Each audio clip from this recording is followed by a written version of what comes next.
عسلامة. الوصفة بتاع اليوم لازم تجربوها، بالحق ياسر بنينة وسهلة وباش تعجبكم برشا، ومكونات سهلة وبسيطة وموجودة في كل دار. عندنا بسكوي أي نوع متوفر عندك، ثاني مكون الزبدة وحليب وشوكولاتة للتزيين.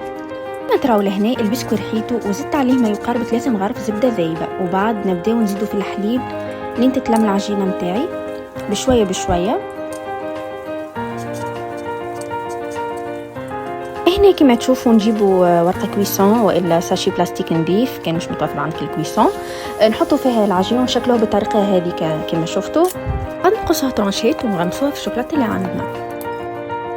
ما تستحق شفور وسهله وسريعه وبمكونات بسيطه على الاخر، والاهم من هذا الكل بنينه وباش تعجبكم اكيد. كيفاش زاد تخلوا لي رايكم في التعليقات. بسلامه.